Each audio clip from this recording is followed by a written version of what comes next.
Hello viewers, Assalamu alaikum. This is me, your Sago. আজকে একটা কথা বলবো। আসলে আমরা বাঙালি জাতি কেমন মানুষ আমি মাঝে মাঝে চিন্তা করে পাই না। আজকে ফেসবুক স্ক্রলিং করতে করতে দেখলাম যে এই রেমালে যে আমাদের প্রাকৃতিক যে দুর্যোগটা এসেছে, সেই দুর্যোগে কিছু মানুষ পিকনিক করছে, আনন্দ করছে। এই প্রাকৃতিক দুর্যোগে মানুষ কত কিছুই না হারিয়ে ফেলছে তাদের প্রিয়জন, প্রিয় ঘরবাড়ি এবং ভাসিয়ে নিয়ে যাচ্ছে সব। আমরা সেদিকে তাদেরকে হাত না বাড়িয়ে আমরা পিকনিক করছি। ফেসবুকে একটু আগেই দেখলাম যে একজন মেয়ে বলছে যে দুর্ঘটনা তো হয়, সেজন্য কি আমরা বাইরে বের হওয়া বন্ধ করে দেব? আপনাকেই বলি, আপনি শুনুন, আমি আপনাকেই বলছি, উনি যেই হোক না কেন, আমি আপনাকেই বলছি। আমার ভিডিওটি যদি আপনার কাছে যায়, অবশ্যই আপনি দেখবেন যে প্রাকৃতিক দুর্যোগ এটা মহান আল্লাহ তাআলার পক্ষ হতে আসে, কিন্তু আমরা হচ্ছি আল্লাহ পাকের সর্বশ্রেষ্ঠ সেরা জীব। আমাদেরকে আল্লাহ পাক নিজ হাতে তৈরি করেছেন। এই যে দুর্যোগ একটা খারাপ পরিস্থিতি চলছে, আপনাদের কি উচিত হচ্ছে এইভাবে পিকনিক করাটা? এই যে একটা তাণ্ডব চলছে, একটা যে মানুষ যে কত কষ্টে আছে, এটা কি আপনারা বোঝেন না? নাকি সব কিছুরই তো একটা শুরু আছে এবং শেষ আছে। এই প্রাকৃতিক দুর্যোগে যে আমরা মানুষের পাশে না থেকে সমাজটা এমন হয়ে গিয়েছে যে আমরা এখন কোন সমাজে বসবাস করছি আমি নিজে বুঝতে পারতেছি না। আপনাদেরকে আর কি বলবো, আদৌ আমার কি বলা ঠিক কিনা সেটাই আমি বুঝতেছি না। এই যে একটা প্রাকৃতিক দুর্যোগ হচ্ছে, সাধারণ মানুষের ক্ষয়ক্ষতি এবং মানুষের বাসায় পানি উঠছে, মানুষ কষ্টে রয়েছে এবং মানুষ তার কষ্টটা প্রকাশ করতে পারছে না। অথচ কিছু মানুষ নিজেকে জাহের করছে, বাইরে যাচ্ছে। আমরা বন্দর এলাকায় ঘুরছি ফিরছি এবং ওপেন মিডিয়াতে বলছি যে না, আমরা প্রাকৃতিক দুর্যোগ এসেছে জন্য কি বাইরে বের হব না, বা বাইরে আসতে পারবো না, বা আনন্দ করতে পারবো না, বা ঘুরতে পারবো না। এটা কেমন সমাজে বসবাস করছে? এগুলো কেমন মানুষ? এগুলো সোসাইটিতে বসবাস করে কীভাবে? আমি তো মাঝে মাঝে চিন্তা করে পাই না যে এদেরকে রাখছে কেন, এরা এই দেশে বসবাস করে কীভাবে। সরি, আমার এই কথাটা বলা, আমি সরি, সেই জন্য এইভাবে বলা ঠিক না, কিন্তু এরা তো সমাজটাকে একেবারে নষ্ট করে ফেলছে। এমনিতে তো সমাজে আমাদের শিক্ষণীয় কিছুই নেই, তবুও যেটা আমরা একটু মানুষের কাছ থেকে শিখছি সেটাও আমরা দিন দিন হারিয়ে ফেলছি। কেন ভাই? রেমাল যে এই যে প্রাকৃতিক যে দুর্যোগটা এসেছে, এটা তো মহান আল্লাহ পাক দিয়েছেন, আবার আল্লাহ পাকে এটাকে তুলে নিচ্ছে, সমস্যা নাই। আপনি 2 দিন পরে বের হন, যখন আপনার একটা ক্ষতি হয়ে যাবে বা আপনি একটা ক্ষতিগ্রস্ততে পরিণত হবে, তখন বিষয়টা কেমন হবে? আপনি কখনো ভেবে দেখেছেন বাইরে কি পরিমাণ বাতাস, বৃষ্টি, ঝড়, তুফান এগুলো হচ্ছে? আপনি কি কখনো কল্পনা করে দেখেছেন এগুলো? আপনি বলছেন মিডিয়াতে যে আপনি বাইরে ঘুরতে বেরোচ্ছেন, ঝড় আসছে, তাতে কি হয়েছে? এই তো আপনার কথা। আমি আপনাকেই বলি, আপনি শুনুন একটু মনোযোগ।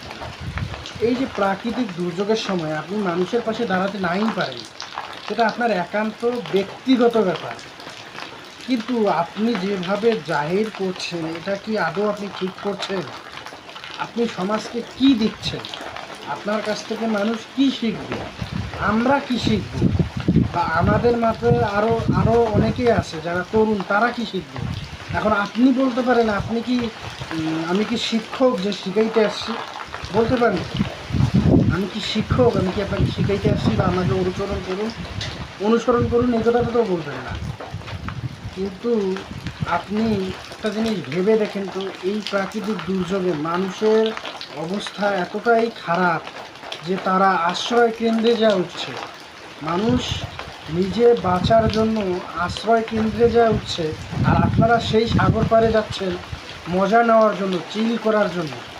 মানে এই রেমাল যে মানে একটা যে প্রাকৃতিক দুর্যোগ, এটাকে আপনি মানে পিকনিকের রূপে রূপান্তরিত করেছেন এবং এই পিকনিকটাকে আপনি তাণ্ডব বানিয়ে সারা ওয়ার্ল্ড ওয়ার পৃথিবীতে আপনি এটা দেখাচ্ছেন। দেখে আপনি ঠিক করতেছেন না। আপনাকে মনে রাখতে হবে আপনি একজন মানুষ। আপনার ভিতরে সবচেয়ে মানুষের বড় আদালত হচ্ছে মানুষের বিবেক। আপনার তো বিবেক নেই, আপনি তো এই জাতির কাছে একজন বিবেকহীন মানুষ।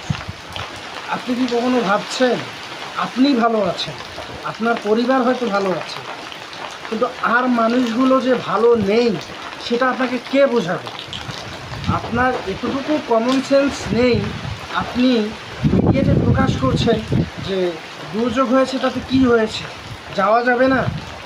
অথচ আপনাকে কিন্তু আবহাওয়া অধিদপ্তর 10 নম্বর 9 নম্বর সংকেত দিতেই আছে, বা সাবধানতা অবলম্বন করতে বলতেছে, বা ভালো একটি জায়গায় অবস্থান করতে বলতেছে, যাতে আপনি সুরক্ষিত থাকেন, সুস্থ থাকেন, ভালো থাকেন। কিন্তু আপনি কি করছেন একবার আপনি চিন্তা করতেছেন?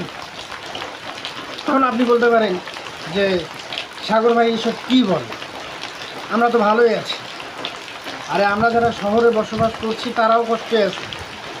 আপনারা হয়তো কষ্টটা দেখতে পারতেছেন না, কিন্তু আমরা তো কষ্টটা দেখছি। যারা উপকূলে বসবাস করে, যারা নদীর পাড়ে বসবাস করে, তাদের কি অবস্থা হয়েছে আপনি কখনো চিন্তা করেছেন?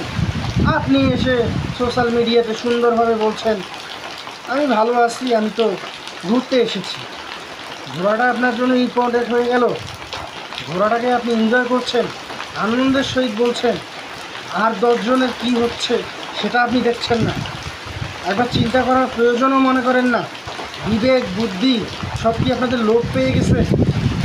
সমাজটাকে মনে করেন আপনারা ভাঙি চুরি একাকার করে ফেলছে। আমার মতো আপনার মতো কিছু সাধারণ আনপাবলিকের জন্য আজকে সাধারণ মানুষের এই ভোগান্তি ভোগাতে হচ্ছে। আপনি ভাবছেন আপনি সুরক্ষিত আছেন, পাশের জনের কী হয়ে গেল, এটাই তো আপনি ভাবছেন। এটাই তো আপনার চিন্তাধারা। এই চিন্তাধারা থেকে বেরিয়ে আসে। দেখেন যারা উপকূলে বসবাস করছে, গ্রাম অঞ্চলে বসবাস করছে, বা নদীর তীরে অবস্থান করছে, তাদের কি অবস্থা। আপনি আপনারটা নিয়ে পড়ে আছেন। মানুষের কি হচ্ছে সেটা আপনার দেখার বিষয় নয়, কারণ আপনি তো ভালো আছেন। এটাই তো সমাজকে আপনি মেসেজ দিতে চাচ্ছেন নাকি, যে আপনি ভালো আছেন? আপনি কিভাবে ভালো আছেন আমাকে বোঝান। আপনারও কেউ না কেউ তো গ্রামে অবস্থান করে, তাদের খোঁজখবর কি কখনো নিয়েছেন? আপনি ফেসবুক ইউটিউবে এসে সোশ্যাল মিডিয়ায় যা খুশি তাই বলে দিচ্ছেন। মানে হাতের কাছে মোবাইল আছে, আর মোবাইলে কিছু ভিডিও আছে, আপনি ভিডিও করছেন টিকটকের মতো, ভিডিওটা টিকটকের মতো করে ছেড়ে দিচ্ছেন। আপনার কিছু ফ্রেন্ড আছে, ফ্রেন্ড সার্কেলে ওটা শেয়ার করছে, মজার সাথে ফির আবার স্যাড সং, হ্যাঁ মানে হ্যাপি সং লাগিয়ে দিয়ে মনে করেন ভিউ দিয়ে ইনকাম করছেন। এই জন্যই তো মনে হয় আপনারা লেখাপড়া শিখছেন বিশ্ববিদ্যালয় থেকে, না? মানে একটা দুর্যোগ এসেছে, না রাগ হয়ে কথা বলছেন, একটা দুর্যোগ এসেছে। এই দুর্যোগে মানুষের পাশে কিভাবে সহযোগিতার হাত বাড়াতে হয় সেটা আগে জানুন, সেটা আগে শিখুন। এগুলো শেখেন, বাবা মা আপনাদেরকে এগুলো শেখায়? কী শিখেছেন জীবনে? বিশ্ববিদ্যালয়ে তো পড়ালেখা করেছেন, আপনাকে দেখে তো মনে হয় যে আপনি বিশ্ববিদ্যালয়ে লেখাপড়া করেছেন। বিশ্ববিদ্যালয়ে লেখাপড়া করে আপনি কি করেছেন? কোনো মানুষের কাজে লাগছেন? সোশ্যাল মিডিয়াতে এসে যা খুশি তাই বলছেন, মন যেটা চাচ্ছে সেটাই করছেন। কেউ যদি ভালো একটা মেসেজ দিতে আসে সমাজে, তাদেরকে নিয়ে টিটকারি করে। কেন করে? কী লাভ? এগুলো করে কোনো লাভ আছে? হ্যাঁ, মানে কি, মানে টাকার জন্য কি নিজের মানে যা আছে সব কিছু মনে করেন হাসি তামাশায় পরিণত করবেন? যাই হোক, বেশি কথা বলবো না। আমার একটাই কথা, যারা বন্যায় যাদের সমস্যা হয়েছে এবং যারা বর্তমান সমস্যা ফেস করছেন, জানি না কতদিন এই রেমাল থাকবে বা কতদিন এই সমস্যাটা থাকবে সেটা জানি না, কিন্তু আল্লাহ পাক সকলকে বোঝার তৌফিক দান করুক এবং যে যেখানেই থাকি না কেন, যদি নদীর তীরে অবস্থান করি তাহলে আমরা আশ্রয় কেন্দ্রে চলে যাই এবং আশ্রয় কেন্দ্রে ভালোভাবে থাকার চেষ্টা করি। পর্যাপ্ত পরিমাণ শুকনো খাবার এবং খাবার সংরক্ষণ করে রাখার যে পরিষ্কার পরিচ্ছন্নভাবে কীভাবে রাখা যায় সেই খাবার সংগ্রহ করে রেখে আপাতত নিজের সাথে লড়াই করে, এই প্রাকৃতিক দুর্যোগের সাথে লড়াই করে বেঁচে থাকার চেষ্টা করি। ঘরবাড়ি হয়তো সাময়িকভাবে ক্ষতিগ্রস্ত হতে পারে, আপনার অনেক জিনিসপত্র হয়তো ক্ষতিগ্রস্ত হতে পারে, সেগুলো নিয়ে চিন্তা করবেন না। মহান আল্লাহ পাক যা করেন সেটা অবশ্যই আমাদের জন্য ভালোর জন্যই করেন, মঙ্গলের জন্যই করেন। সবসময় চেষ্টা করবেন এই জিনিসগুলো নিয়ে মজা না নিয়ে বা হাসি ঠাট্টা না বানিয়ে মানুষের পাশে থাকার। আমি না হয় থাকতে পারবো না, কিন্তু আমার হয়ে তো অন্যজন থাকতে পারবে। আপনারা মানে সমাজে কিছু মানুষ এতটাই নিকৃষ্ট হয়ে গিয়েছেন যে আপনারা এত বড় একটা প্রাকৃতিক দুর্যোগকেও হাসি ঠাট্টার পাত্র বানিয়ে দিয়েছেন, একের পুরো হাসি ঠাট্টার পাত্র বানিয়ে দিয়েছে। নিজেকে বদলান, নিজেকে পরিবর্তন করুন। আপনি শিক্ষক নন, আর আমি আপনার কাছে শিখছি না, বা আমি আপনাকে শেখাচ্ছি না, আপনি আমার স্টুডেন্ট না। আপনিও মানুষ, আমিও মানুষ। নিজের বিবেককে প্রশ্ন করুন, নিজের মনুষ্যত্ববোধকে জাগিয়ে তুলুন। ভালো থাকবেন, সুস্থ থাকবেন। আসসালামু আলাইকুম। আর আমার এই অবশ্যই যদি ভিডিওটি ভালো লাগে, লাইক কমেন্ট শেয়ার করে সমাজে আর 10 জন মানুষকে দেখার সুযোগ করে দিন।